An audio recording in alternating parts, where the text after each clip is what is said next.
Hi everyone, good morning, good afternoon, good evening. As you can see, I'm in the process of I need my space, being locked and not willing to see anybody. Thank you to those who gave me this t-shirt last time. I'm still painting and sorry, I have a phone that I don't know how to use and I don't know how to turn it off. So I was just saying that I am in this kind of still in my inner world painting, so a bit everywhere. Let's go to the topic for today. The topic for today is perish. So the word perish comes from the Latin perire. That comes from two words. One, per, meaning towards an end, and the other one meaning to go.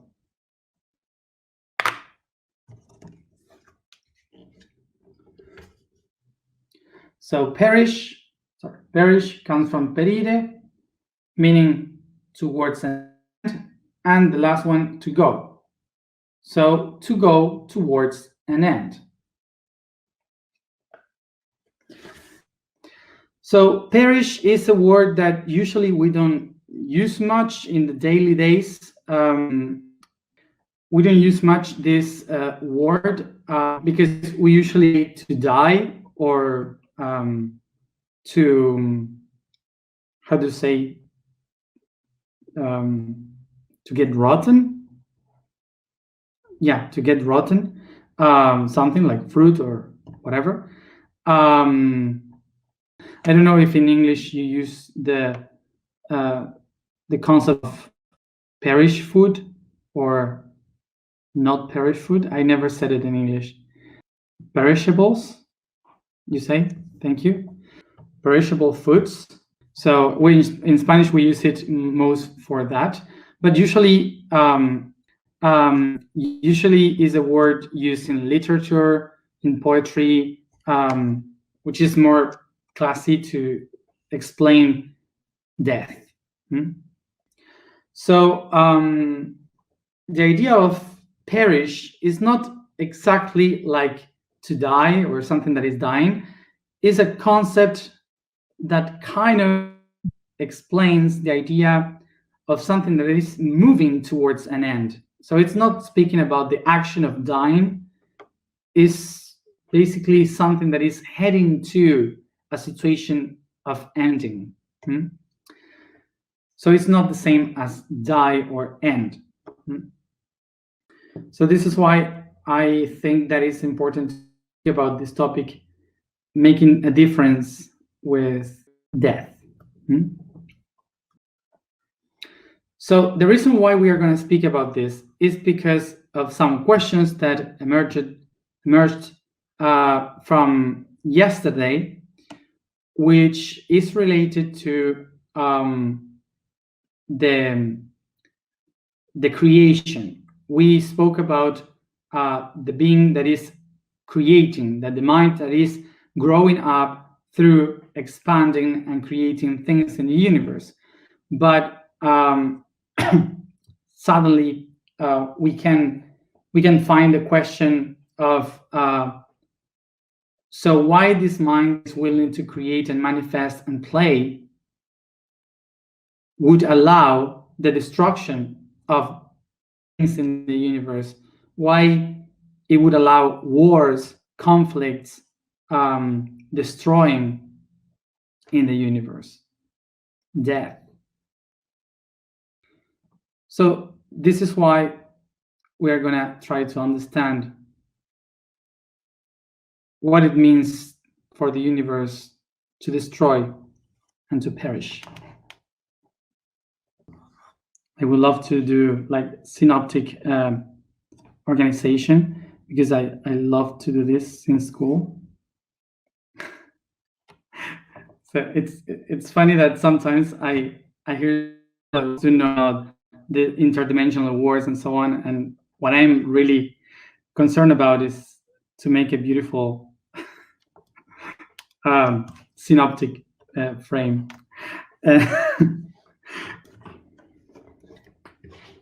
So this is the frame, and then you have the summary, so I can explain it later if you want to write it down.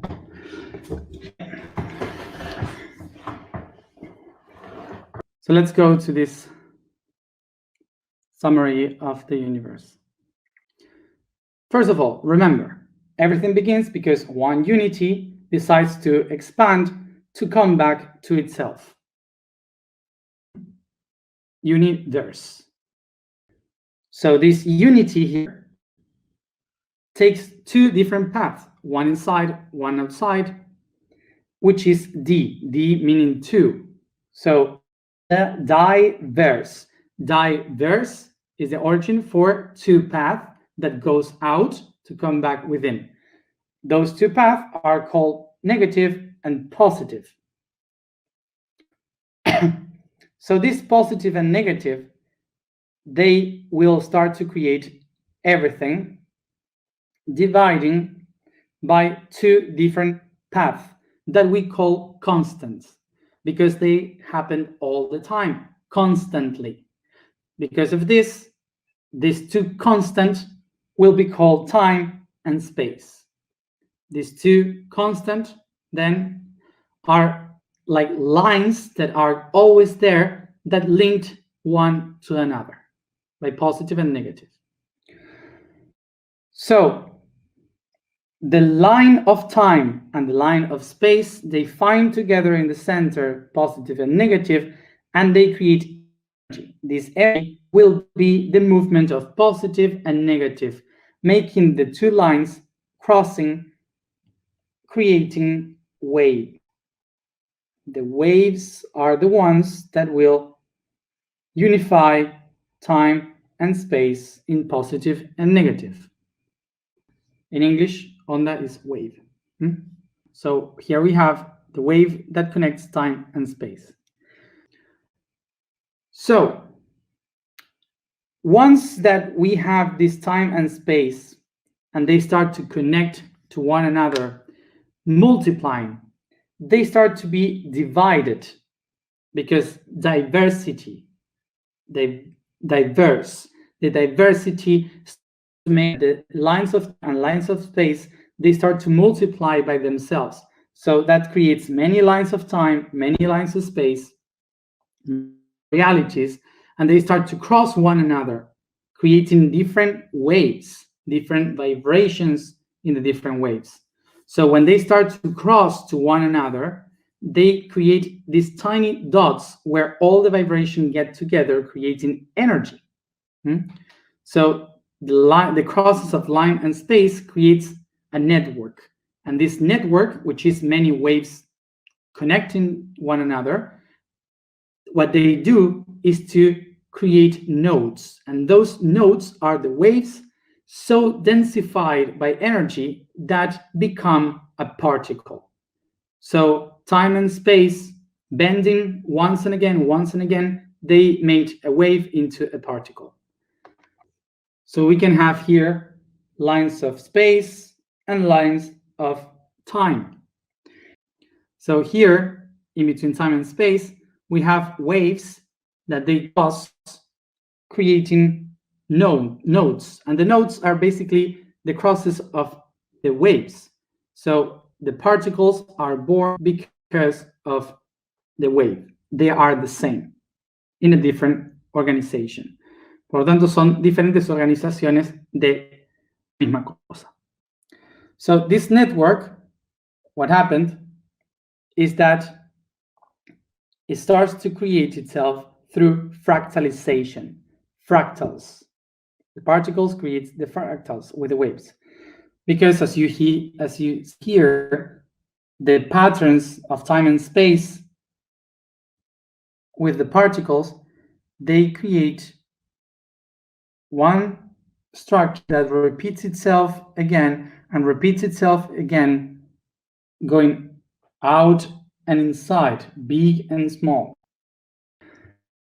So that's the fractalization. So what happened with this structure that makes order? It organizes the reality and makes rest the mind because it's in order, is organized. It's a perfect pattern, all organized. So this means that the universe, through all this process, discovers the cosmos. So let's try to see if I can really draw it here. So imagine that this network is something that keeps going, expanding in every direction. So there are moments that the lines of time and space, they start to curve themselves because they want to come back to the origin, to the center. Can you see it? Can you see the shape that I'm trying to do?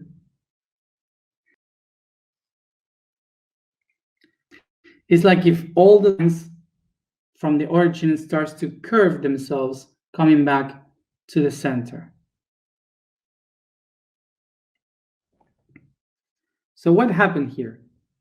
That in each here appears a new origin. So from it starts to emerge new lines of time and space. This is what we call multidimensionality. Because remember, this is a fractal. So in each node emerges new networks. So what happened here is that eventually, when these two different lines get over one to another, what happens here is a superposition of lines. So what happened here is that a line of space is superposed over another line of space, or a line of time over another line of time. So they start to create a superposition of things that they shouldn't be one over the other. So what happened here? That if this is time and this is time and they cross together, the normal path of it would be to this, to keep going like this in the expansion, to follow the path. But because time and time are negative and negative, they repel one to another.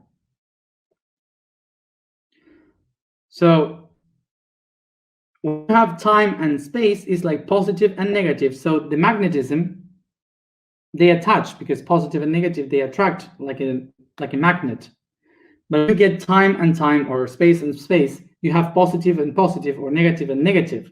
So what happened is that they repulse each other like a magnet. And what happens from that is that it turns, it makes a torsion to itself. It torsions itself in order to not to follow the same path, so it doesn't find the same times. It tries to create a new path.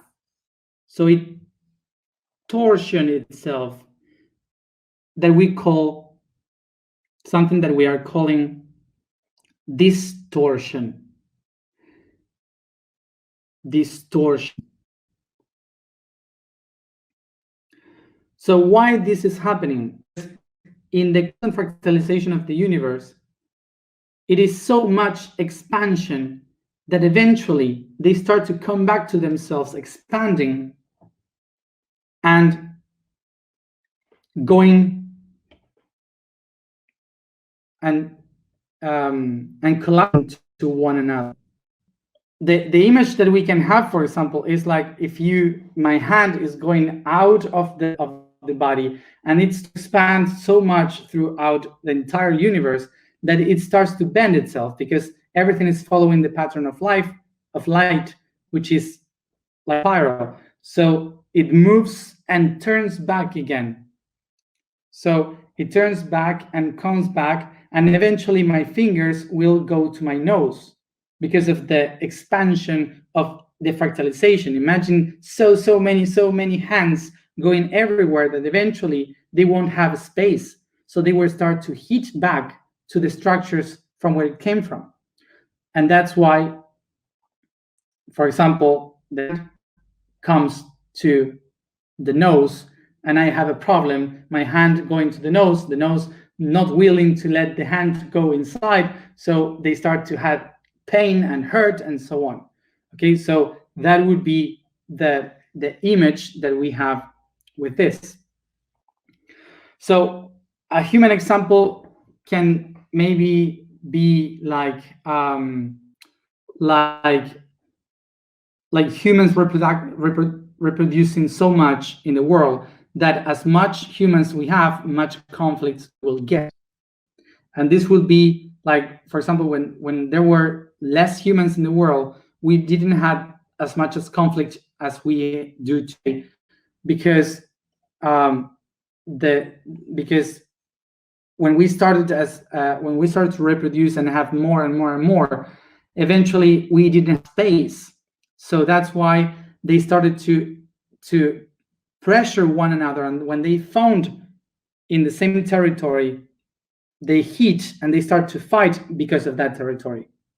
This is how we get how humans start. Before we didn't have countries, we just have regions.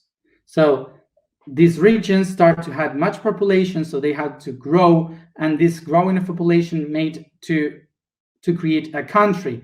And the country, suddenly they found in the opposite side, and they start to fight for the limitations. They created boundaries.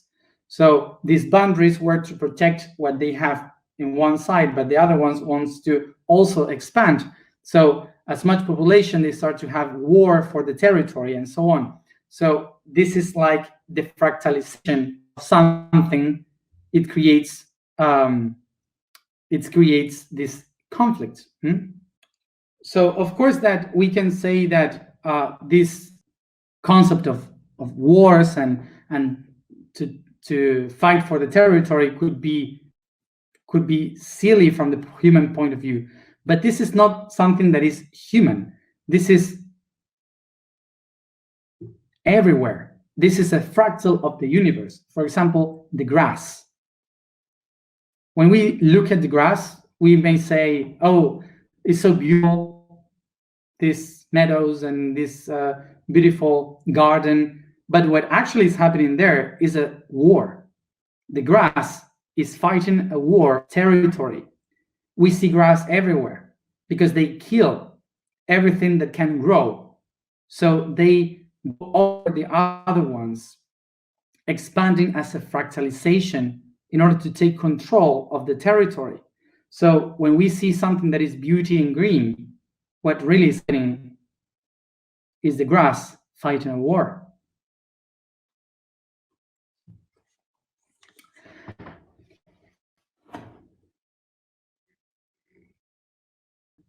This is happening not because we have a lot of space, it's because the space is one. Space is bending constantly, and that's eternity. It's constantly bending once and again, once and again. It's like if you have this room and everything inside this room starts to do itself by two, once and again, once and again. Eventually, the whole space will be filled and nothing could fit this space. But because space is eternal, it can constantly divide once and again, once and again. So as you see here, this is perfect organization. This is cosmos.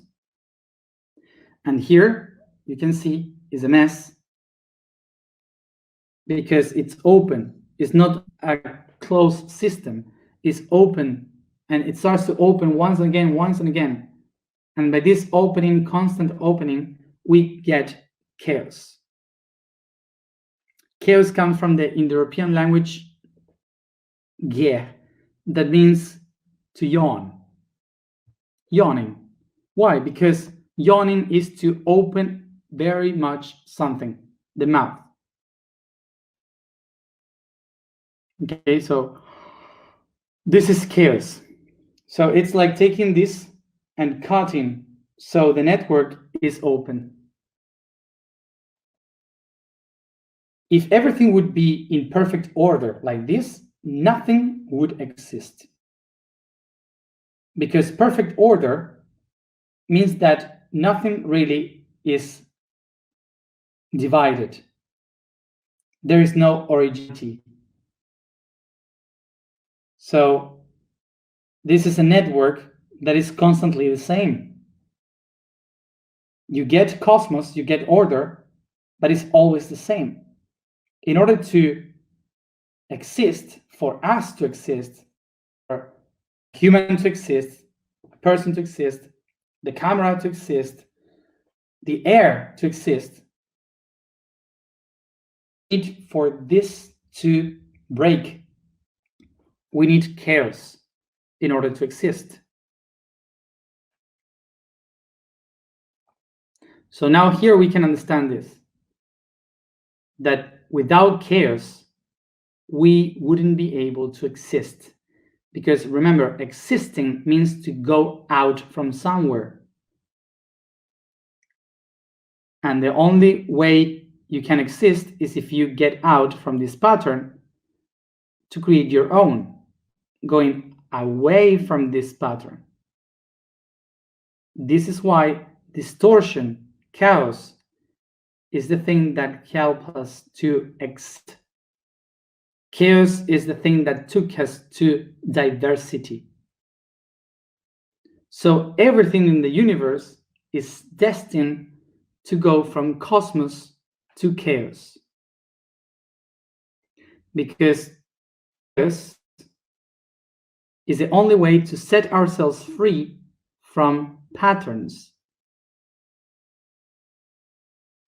So here we have this thing that patterns are order. Because order is basically that you feel comfortable with something that repeats once and again. So nobody wants to change the patterns because it makes people feel comfortable. But when you want to change, you need to break the pattern to create something new, to change your life. And for sure, it happened to you that when you wanted to change the patterns of your life, you brought your life into chaos. And you live a time of chaos in your life.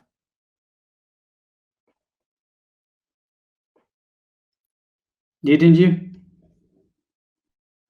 Chaos is a synonym of evolution.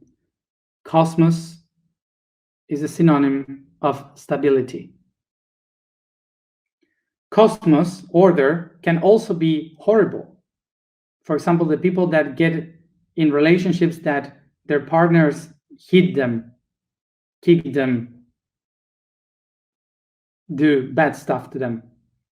And they repeat it once and again, once and again. Why? Because the brain interprets that that's the way it be. It's a pattern they have to follow. So this is why if I want to change that pattern, I have to break with this pattern, understand first why this pattern came from. And from there, I change it from a different point of view. I switch it. Bringing chaos in my life, of course, because it's different from before. But that brings me to evolution. Everything in the universe goes through this process. So everything in the reality goes through this process. And we call this process life and death. Life and death. So what do we have in between? We have the path from life to death, from cosmos to chaos, and that's what we call to perish. That's why in the past they used to tell us, welcome to life, the path towards death. Because we could understand in that time that going to death, chaos, is nothing else but a way in which the body, the reality, distorted itself through evolution. Nothing really dies in the universe. What really happens is that evolves.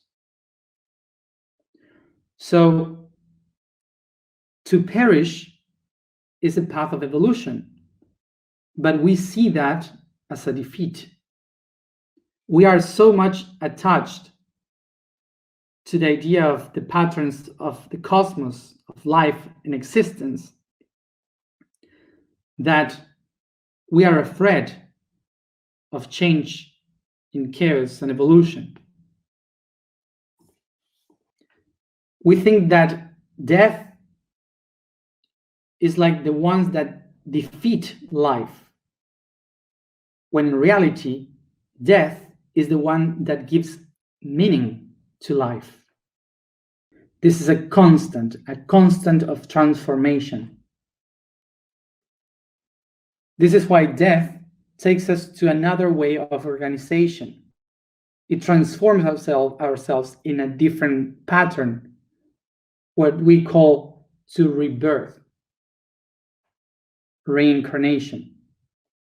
So to recognize that we live our lives perishing, that we are heading to chaos, to death,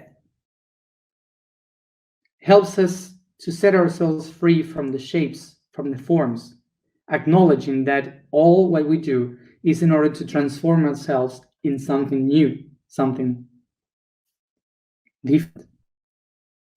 And what is this all about? To keep transpassing data, information, energy, constantly, once and again, evolving into different ways, better ways, in which we can exchange that information. So what this makes to us, to acknowledge what is to perish, helps us to keep going, acknowledging that all the things that we love, all the things that we believe and we want for them to exist are not forever. That we must embrace the idea that they will transform themselves. So we cannot get stuck in one of them because they will be transformed. And if that transformation is not done by ourselves, the universe will get in charge of doing it.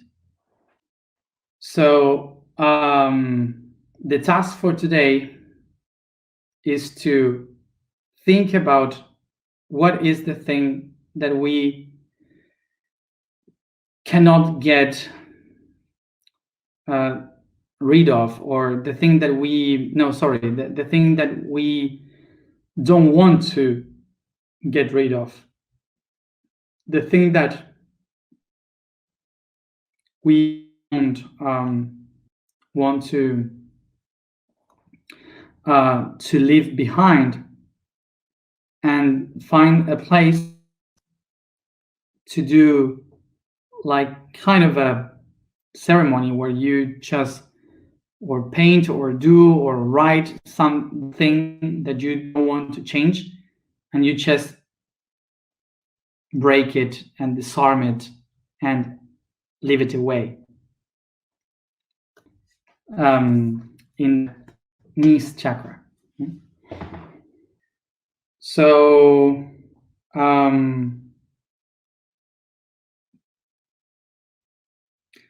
so the task for today, for example, as an example, I don't know, each one can find its own way, but imagine, I don't know, like drawing something that you love the most and you really like, and you don't want to get rid of this, and